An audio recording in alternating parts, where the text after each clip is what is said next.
الحمد لله رب العالمين والصلاة والسلام على سيد المرسلين وخاتم النبيين سيدنا وحبيبنا محمد وعلى آله وصحبه أجمعين ومن تبعهم بإحسان إلى يوم الدين.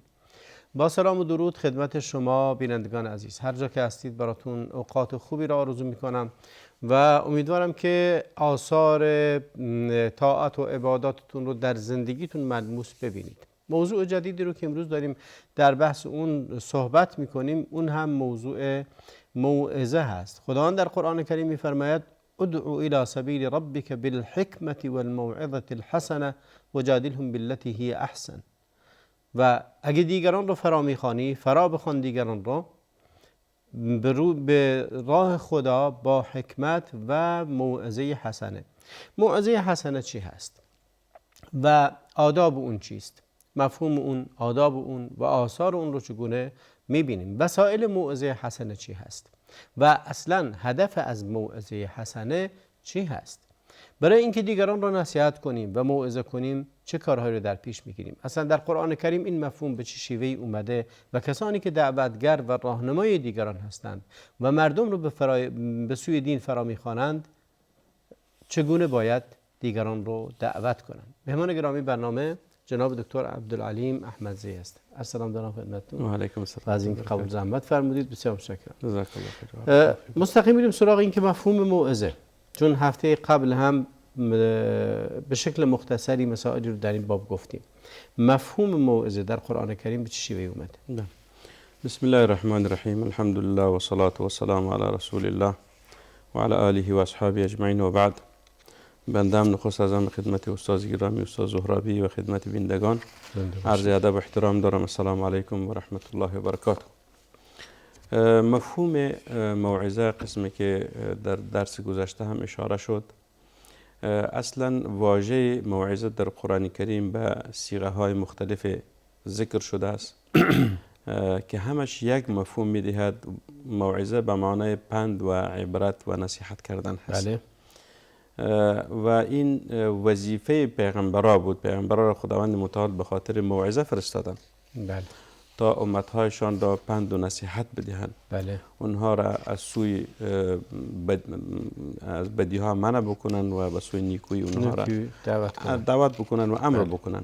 بله. این تقریبا عموم رسالت پیغمبرا هست و قرآن کریم هم در رابطه بارها اشاره کرده است. آیه که شما تلاوت کردین در سوره نحل، بله. آیه 125 خداوند متعال می فرماید اعوذ بالله من الشیطان الرجیم ادعو الى سبیل ربک بالحکمة والموعظة الحسنة.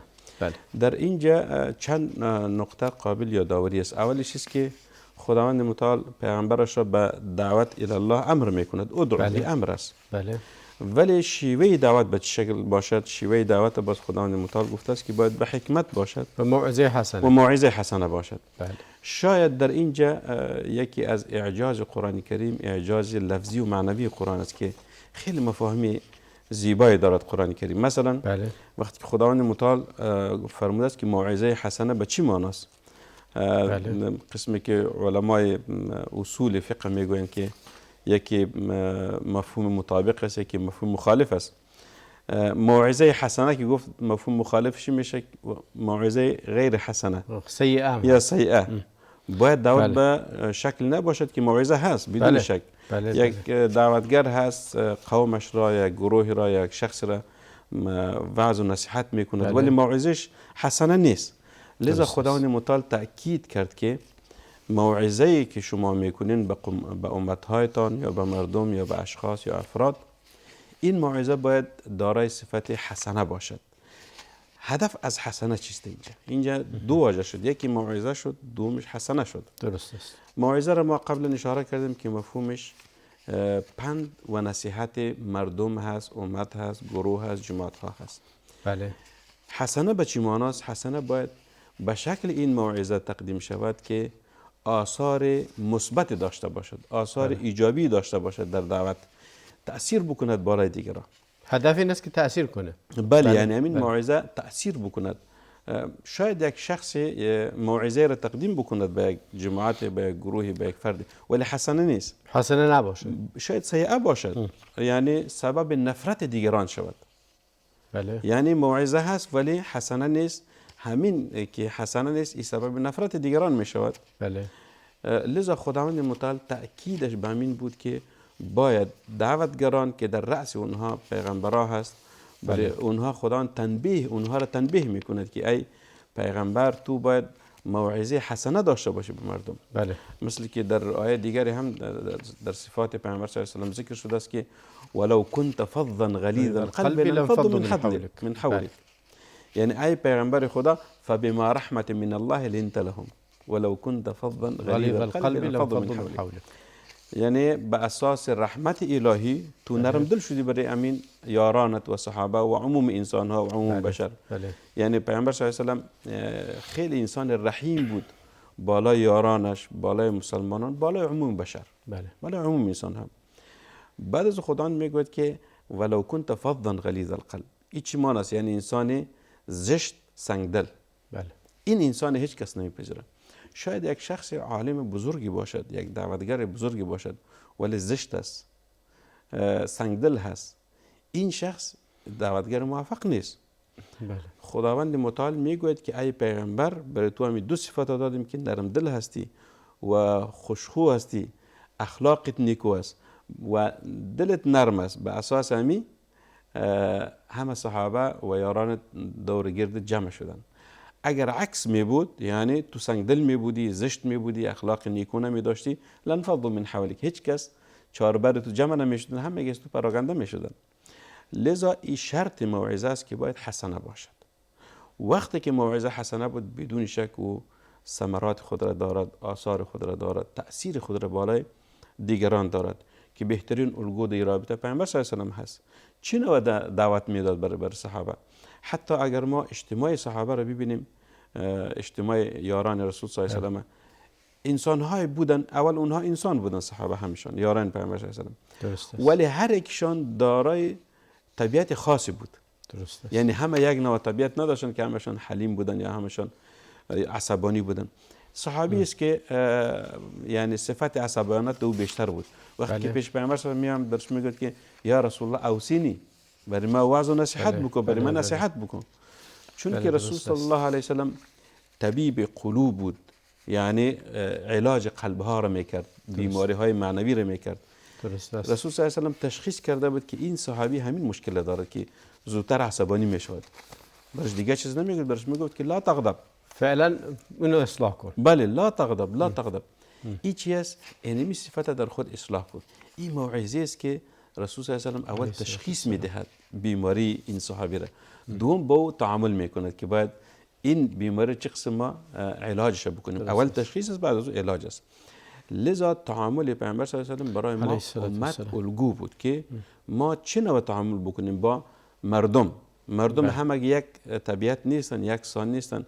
در فهمشان، در تعاملشان، در اخلاقشان، در صفاتشان باید ما به شکل تعامل بکنیم که بعد از موعظه آثار این موعظه را ما باید به دست بیاریم. آثار نیک باید بدونیم. بله، آثار نیک از او، آثار ایجابی از او ما باید به دست بیاریم. لذا خداوند متعال فرمود که شما باید دعوتتان به اساس حکمت و موعظه حسنه باشه.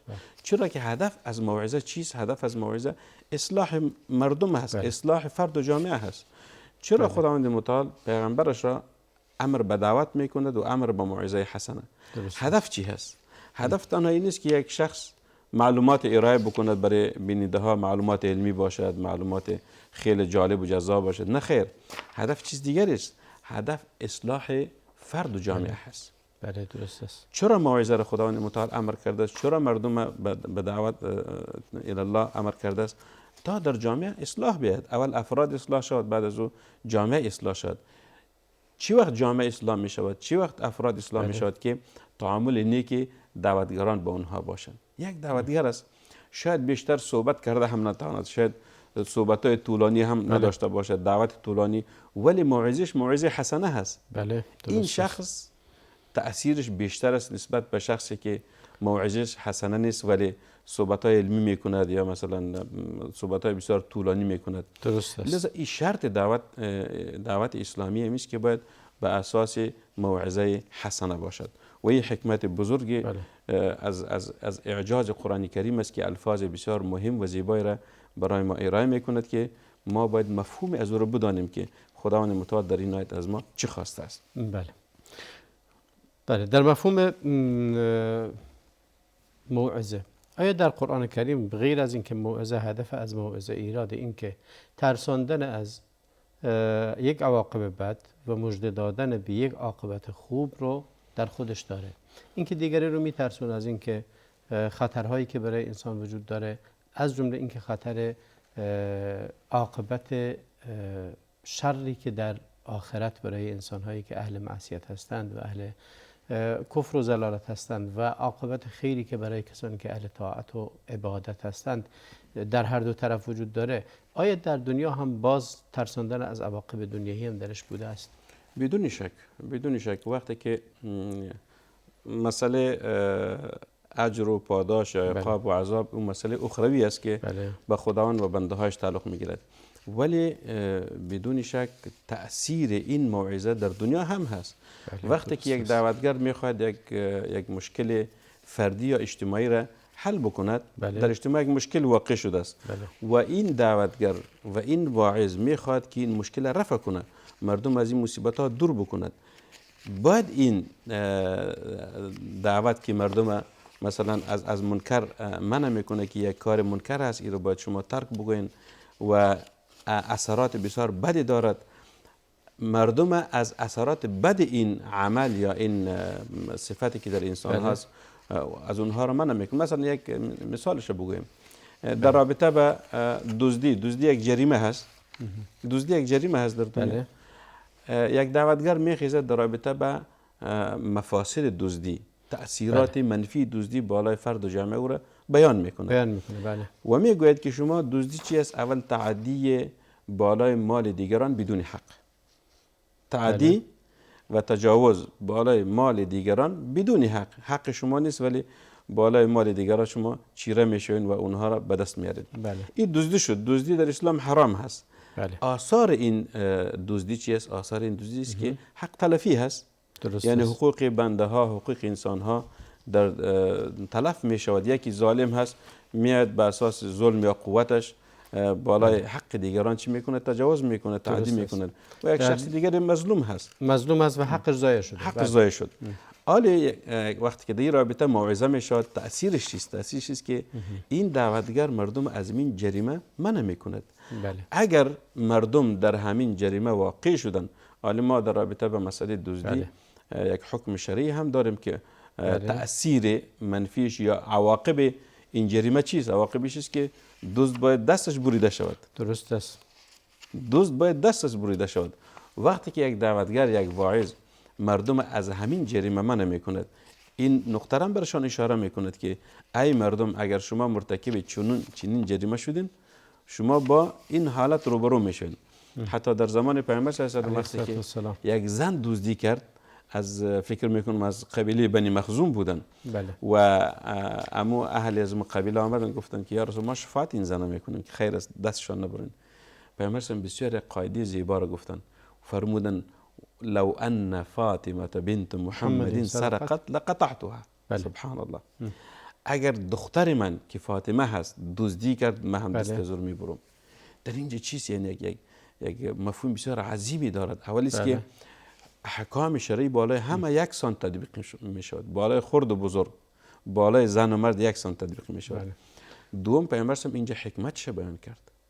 حکمت دزدی چیست؟ قطع کردن دست است.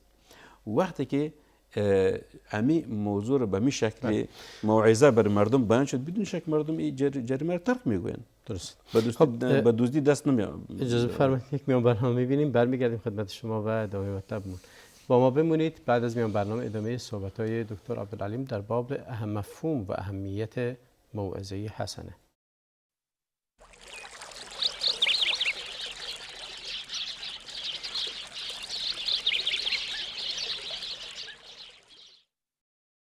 با سلامی دوباره خدمت شما بینندگان عزیز.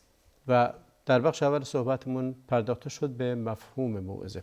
جناب دکتر عبدالعلیم، بحث موعظه حسنه اشاره زیبایی داشتید به اینکه موعظه در اساس موعظه حسنه وظیفه پیامبران هست و نمونه های رو از خود حیات رسول الله علیه السلام ذکر کردید و من میخوام یک اشاره به موعظه هایی که آیا اون صحبت هایی که لقمان نسبت به پسرش داشت از ضمن موعظه هست؟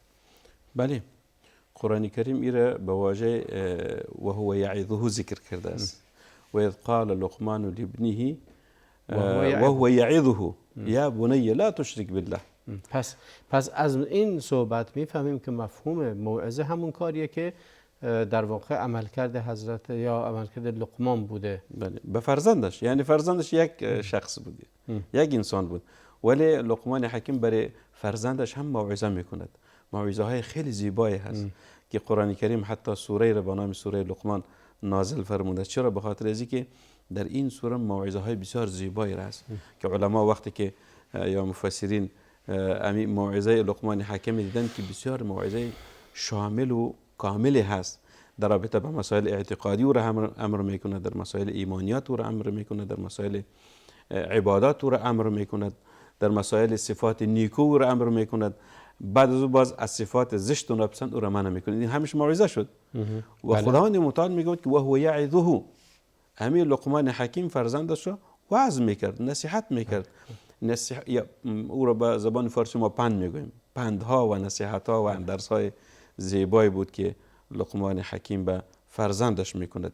با چه شکل این موعظه بود؟ موعظه بسیار زیبایی بود که کدام صفات در خود باید داشته باشد.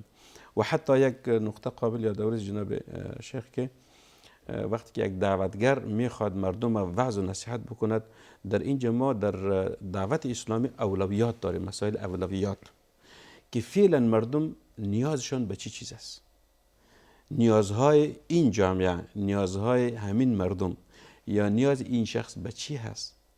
این در اولویات در مسائل دعوتی میگوین که کدام مسائل باید در قدم اول ذکر کرد. مثلا ما چند مشکل داریم فعلا در جامعه.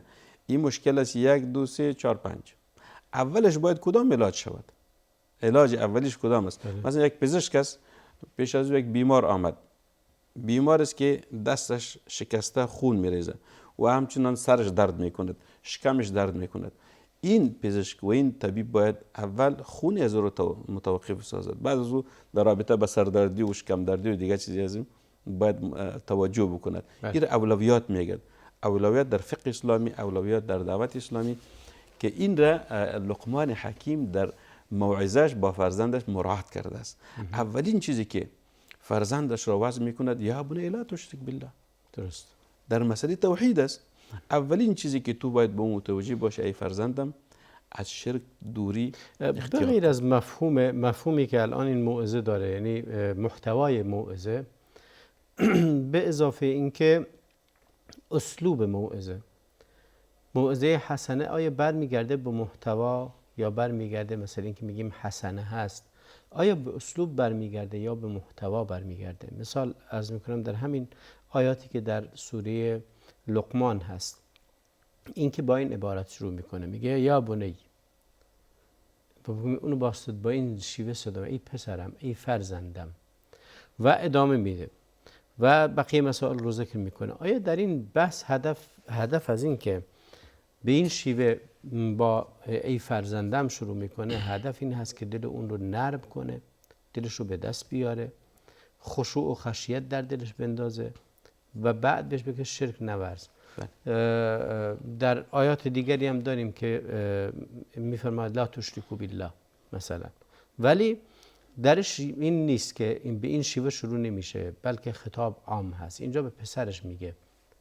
بله، بسیار نکته مهمی را اشاره کردین. موعظه به هر دو بخش تعلق میگیرد، هم به محتوا و هم به شیوه موعظه تعلق میگیرد. شاید محتوا خیلی زیبا باشد، خیلی مهم باشد، بله. ولی شیوه درست نباشد. شاید شیوه خوب باشد ولی محتوا یک محتوای ضرور نباشد، یک بسیار موضوع ساده و بسیط باشد. بله. در موعظه لقمان حکیم ما هر دو رو میبینیم. وقتی که لقمان حکیم اولین نقطه را اشاره میکند به شیوه موعظش، میگوید که یا بنیه، در زبان عربی معنی یا بنیه به معنی ای فرزند عزیزم.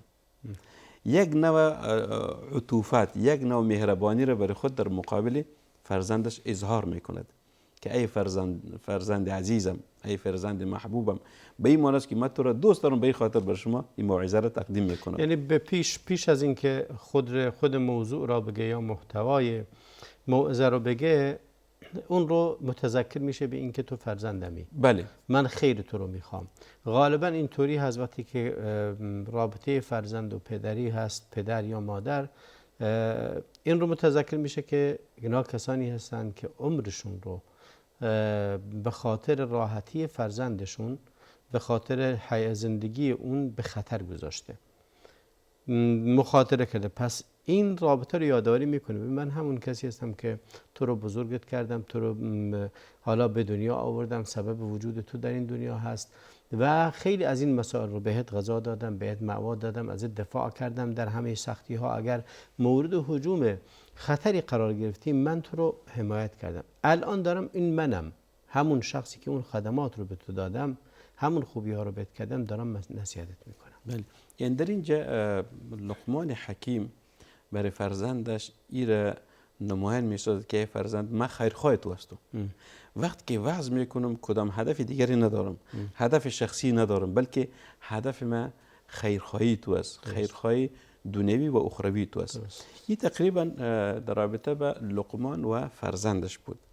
یک نمونه دیگه هم خدمت شما عرض میکنم در رابطه به ابراهیم علیه السلام و پدر ابراهیم علیه السلام که مسلمان نبود. پدر ابراهیم علیه السلام در سوره مریم خداوند متعال از ابراهیم علیه السلام حکایت میکند که با پدرش به چه شیوه ای دعوت پیش کرد. این موعظه را میگوید که یا ابتی لا تعبد الشیطان ان الشیطان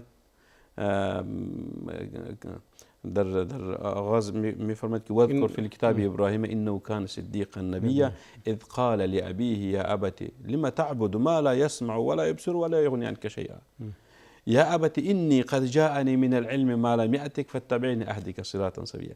یا ابتی به می شکل چند مسائل بر ذکر میکند. در اینجا مفهوم یا ابتی مثل که لقمان حکیم بر فرزند میگوید که یا بنیه، ای فرزند عزیزم. در اینجا میگوید که یا ابتی، ای پدر بزرگوارم، ای پدر محبوبم، من خیرخواه تو هستم. راهی را که تو انتخاب کردی این راه غلطی است، تو را به بیراه میکشاند، راه غلطی است، راه گمراهی است. بله. تو چرا پرستش چیز را میکنی که نمیشنود و نمیبیند و از چیز را دور کرده میتواند؟ چرا یا ابتی، چرا در راه من روان نمیشه که من پیغمبر هستم که من راه راست رو به تو یاد بدم؟ بله. چرا برای شیطان روان هستی؟ چرا برای روان هستی که در اونجا بر تو عذاب متوجه است؟ اینی اخاف یا ابتی اینی اخاف ان یمسک عذاب من الرحمن فتکون للشیطان ولیا. عاقبت هم برش بیان میکند. اگر تو در همین راه روان شدی، ان یمسک عذاب من الرحمن، بر تو عذاب متوجه است و تو ولی شیطان میشی، دوست شیطان میشی. پس در اینجا میبینین که ابراهیم علیه السلام هر دو جنبه را مراد کرد. هم محتوا که محتوای چیست؟ هدایت پدرش هست. پدر دعوت میکند، وعظ میکند که ای پدرم، راه حق نیست، این راه باطل هست، راه حق است. ولی شیوه ابراهیم علیه السلام به چه شکل است؟ با پدر که کافر هست، فرزند که پیغمبر هست، با وصفیازی همین رابطه پدری و فرزندی را مراد میکند که ما با پدر به چه شیوه صحبت بکنیم، در حالی که باز خداوند متعال از پدر شیوه سخت‌تر را ذکر میکند. مثلا میگوید که قال یا ابراهیم لئن لم تنتهی لارجمنک واهجرنی ملیا.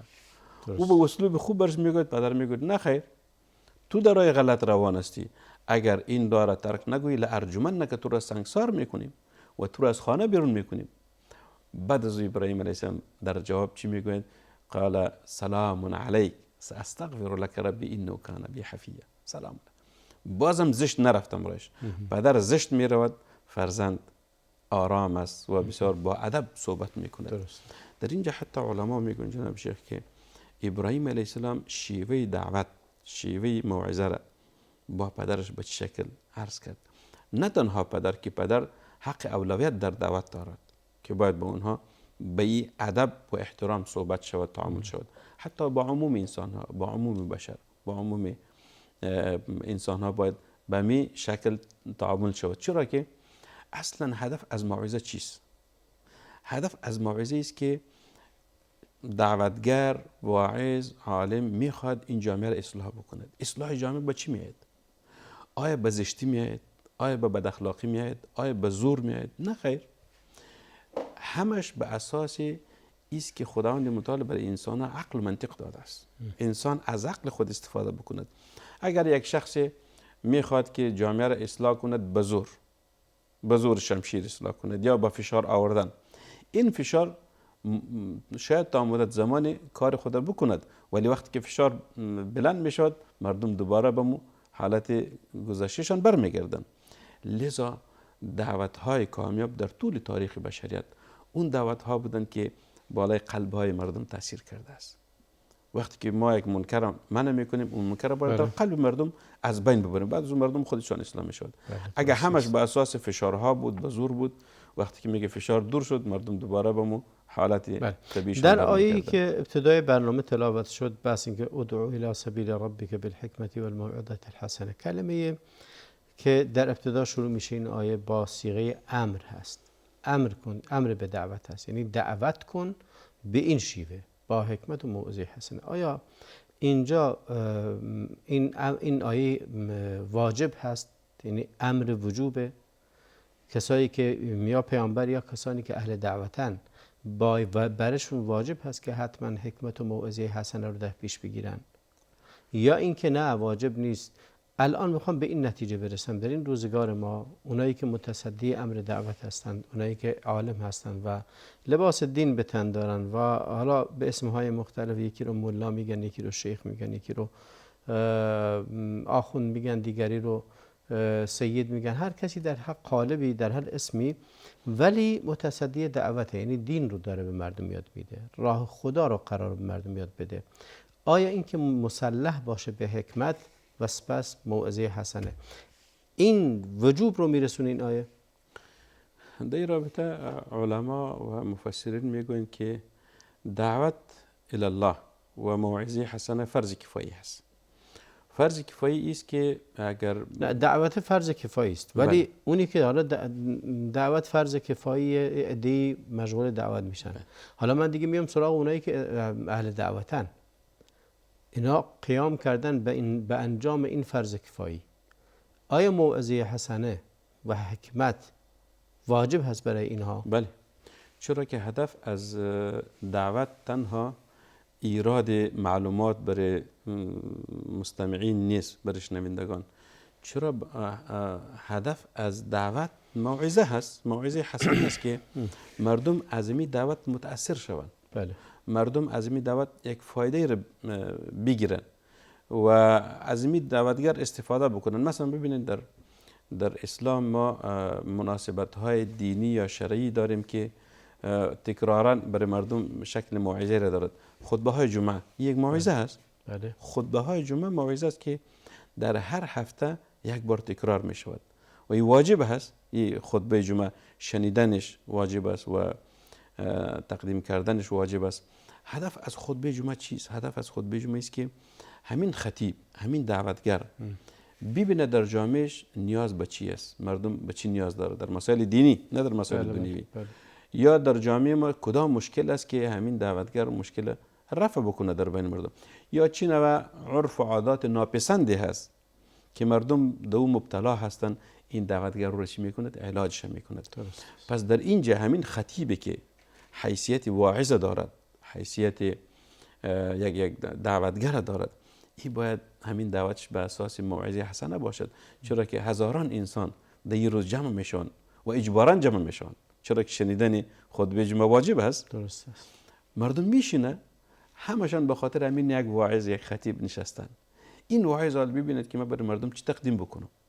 این هزاران انسانی که امروز در پیش روی ما نشستن و گوش میدن صحبت های ما رو، ما باید به چه شکل همین موعظه را تقدیم بکنیم، کدام موضوعات را تقدیم بکنیم، شیوهش چی است و مفهومش چی است. این تمام مسائل به همین شخص راجع می شود که او خطیب هست، خطیب مردم هست، که باید مردم از این خطبه خود متاثر بسازه. حتی علما میگوین وقتی که خطیب خطبه را تقدیم کرد، بعد از خطبه باید ببیند که آثارش چی است، آیا تاثیر کرده است در بین مردم یا نکرده است.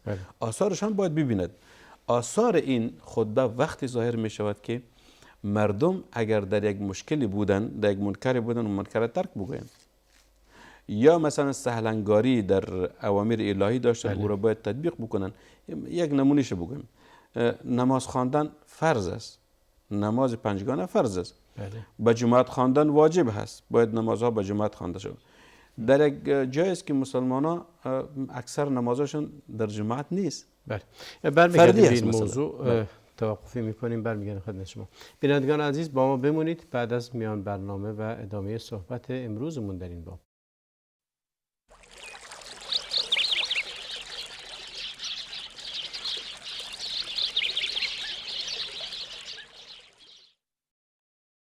با سلامی دوباره خدمت شما بینندگان عزیز. ما در بحث موعظه و تأثیر اون صحبت میکنیم و چگونه در قرآن کریم این مفهوم اومده. جناب دکتر عبدالعلیم، در قرآن کریم موارد مختلفی وجود داره که کلمه موعظه رو به کار برده. از اون مواردی که وجود داره، مثلا در مورد آیه 34 سوره نور میفرماید ولقد انزلنا الیک آیات مبینات و مثلا من الذین خلوا من قبلکم و موعظة للمتقین. بله، این یکی از موارد استخدام این هست. قرآن کریم رو موعظه‌ای برای متقین نام برده است. بله. مقصود در اینجا چی هست؟ اگر کم اجازه بدین که موضوع سابقه را تکمیل بکنیم، ناقص مانده بود. ما در رابطه به مسئله خطبه جمعه صحبت میکردیم که خطیب باید آثار همین خطبه را در بین مردم ببیند. اگر در بین مردم مثلا اکثر مردم نماز جماعت ترک کرده بود و این خطیب در خطبه امروز، در خطبه این جمعه مردم تشویق کرد به چی؟ به ادای نماز جماعت. باید ببیند اگر امروز 10 نفر در مسجد حاضر بود، بعد از خطبه جمعه باید 20 شود، 30 شود، و حتی نهایتا هم مردم باید به نماز جماعت بیان، همین کسایی که در چهاربر این مسجد است. این آثارش میگوید آثار موعظه میگوید. اگر وارد این مبحث بشیم که اون کسی که موعظه‌گر هست دیگران رو موعظه میکنه که ببینه چه تأثیری رو داره در جامعه، اولا در انتخاب موضوع خیلی مهم هست. اینکه موضوعی که انتخاب میکنه برای اینکه دربارش صحبت بکنه باید درد مردم باشه، باید مردم اون لمس کنن، در بینشون وجود داشته باشه، یا مردم نیاز داشته باشن در مورد اون موضوع بدونن و دغدغه خاطرشون باشه. یکی از دوستان نقل میکرد که در حالا این کلام برمیگرده به قدیمتر که مساجد بیشتر پیرمردا حضور داشتن، جوونا غالبا شهرهای دیگه رفته بودن کارگری و کار میکردن، یا اومده بودن به کشورهای خلیج و داشتن تجارت و اینا میکردن. اونی که تو شهر مونده بودن، توی روستا مونده بودن، بیشتر پیرمردا بودن. اینم روز جمعه میره روی منبر و شروع میکنه به موعظه کردن در مورد خطرات زنا. در مورد زنا میگه و خطرش چی هست و چگونه است و چی میشه و چی میشه. پایینم تعداد پیرمرد نشستن که خلاصه چیزی از رغبتی از اون مسائل ندارن. اینا تازه دیگه اون اهلش هم باشن توانشو ندارن. میگه بعد اینکه تموم کرد گفت که تو شما داشتی برای کی صحبت میکردی؟ یکی از پیرمردا میگه اگه مقصود ماییم که به تعبیر اون میگه ما خودمون خیس میکنیم، کار دیگه ای بلد نیستیم، خودمون خیس میکنیم. تو داری در مورد ما میگی که اینو باید برای جوونا بگی. و اینه که موضوع خیلی مهمه که برای کی داری حرف میزنی، مخاطب تو کی هست و به چه زبانی داری حرف میزنی، به چه شیوهی داری صحبت میکنی تا بتونه این رو تحت تاثیر قرار بده. این انشاءالله در رابطه به آداب موعظه باز تفصیلا بیان خواهد کردیم که محتوای موضوع یا موضوعی که یک واعظ برای مردم تقدیم میکند باید چی موضوعی باشد و در چی موارد باید صحبت بکند. شاید ما قبلا یک اشاره کردیم که اولویات در مسائل انتخاب موضوع بسیار مهم است. مثلا ما چند مشکل داریم، کدام مشکل باید اول رفع بسازیم، کدام موضوع را باید اول برای مردم عرض بکنیم که مشکلشان حل شود. حتی مسئله موعظه دو بعد دارد. یکی بعد است که مسئله امر به نیکویی ها هست، یک مسئله است. مردم در بعضی چیزا سهلنگاری داره، مثلا مشکل فقر است در جامعه. مردم های فقیر بیشتر شدن، مردم های غنی زکات نمیدن، صدقات نمیدن. باید خطیب و واعظ مردم تشویق کنه به چی؟ به دادن صدقات و زکات و این مسائل. این شد، این مسائل امر شد، امر هست. و همچنان بعد دیگرش مسائل یک منکر است که منکر چه نوع یک دعوتگر، یک واعظ از جامعه دور بسازد؟ یک منکر هست. علاجش چیست؟ باید هم علاج برای مردم بگوید و هم راه های علاج بگوید که ای مردم راه علاج این مشکل چین و چنان هست. اگر زشت برود یک دعوتگر در رابطه مثلا در اوامر یا در نواهی، یک دعوتگر فاشل هست، یعنی ناکام است که نمیتواند تأثیر بکند. حتی ما در رابطه نمونه های خیلی زیاد داریم جناب شیخ. ما در یک جای بودیم که یکی از دعوتگرا اسلوبش خیلی زشت بود با مردم، که حتی درگیری به مرحله رسید که سلا را برداشتن مردم. عجب. این دعوتگر هم با خود سلام میگشتن که مردم برش خدا نخواسته یک مشکل ایجاد نکنه. مردم هم از این نفرت ایجاد کرده بودن، چرا که اسلوبش خیلی زشت بود. این دعوتگر با جای از اینکه اول میگه خود در قلبهای مردم داخل کو، بعد از او آهسته آهسته اونها را از این مشکلشان دور کو. اما اگر آدم بگه درست است، قرآن حق است، حدیث پیامبر صلی الله علیه و آله حق است، دعوت حق است، ولی این دعوت به یک اسلوب خوب نیاز دارد که مردم اول تو رو بپذیرند که تو واقعا یک شخص خیرخواه هستی برای این مردم. تو شخصی هستی که میخوای مشکل مردم رفع شود. وقتی که مردم بالای شما اعتماد کردن که واقعا این شخص مخلص است، صادق است، خیرخواه است، امین هست، بعد از دعوت شما را آهسته آهسته میپذیرن. اما اگر در ابتدا تصادم رخ داد بین دعوتگر بین مردم، این آغاز چیز شکست است، آغاز شکست دعوت است بین این دعوتگر بین مردم.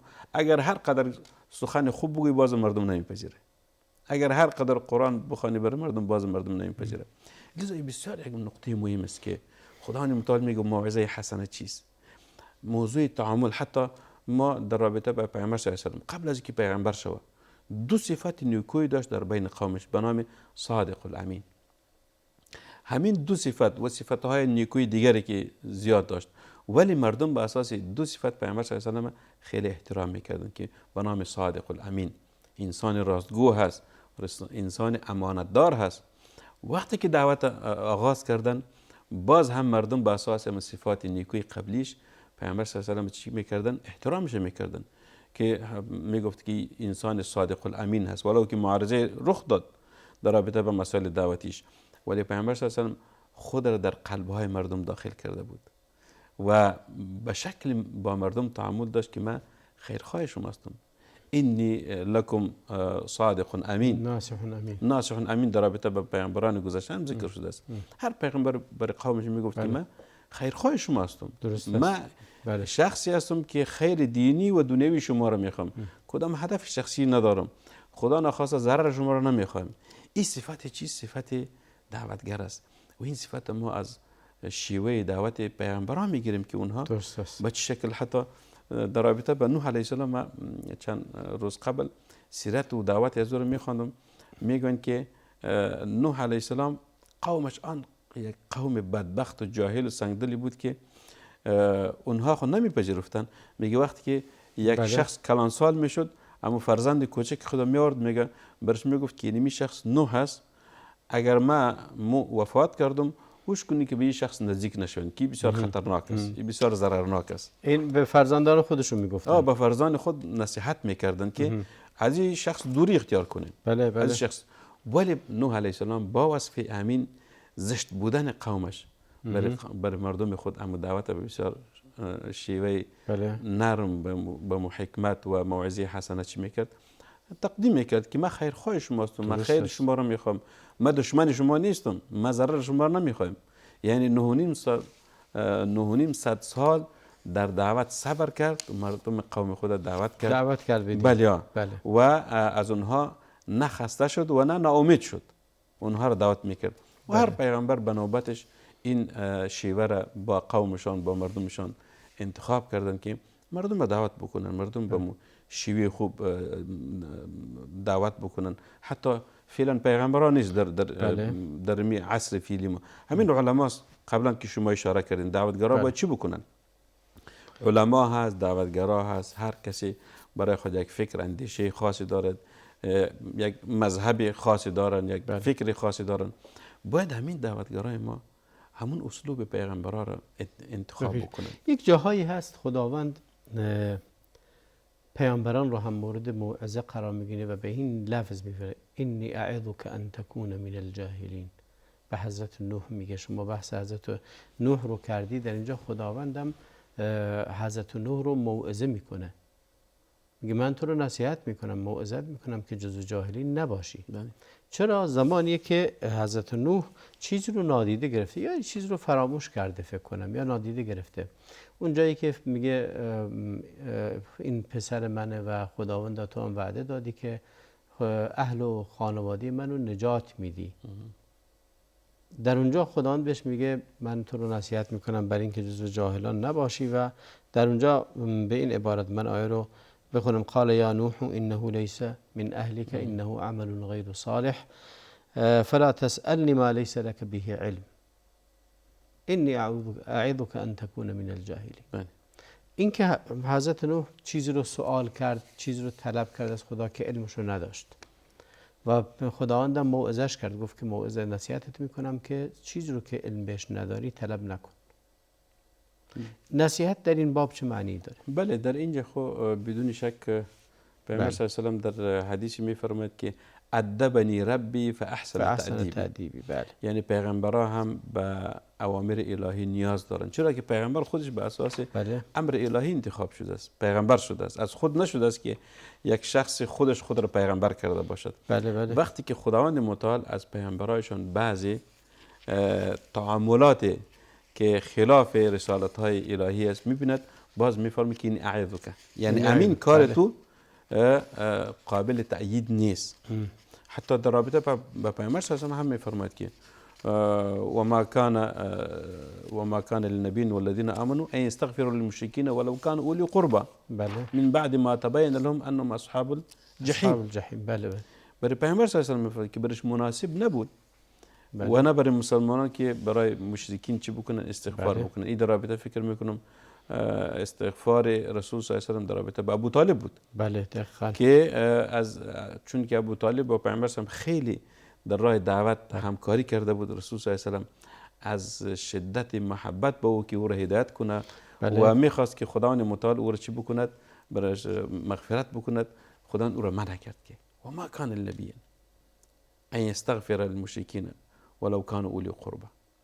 این یک شیوه بود در رابطه با مشرکین و پیامبر صلی الله علیه و آله بود. حتی در رابطه با مؤمنان هم خداوند متعال پیامبرش را تنبیه کرده است: عبس و تولى ان جاءه الاعمى و ما یدریک جاهایی که لازم بود اونها رو نصیحت کرده. و حالا برمیگردیم به یک نقطه ای که آیا نصیحت همراه با زجر هست، با ترساندن هست، با تزجیر هست، با توبیخ هست؟ میشه نصیحت یا باید حتما نصیحت موعظه حسنه همش با نرمی و با شیرینی باشه؟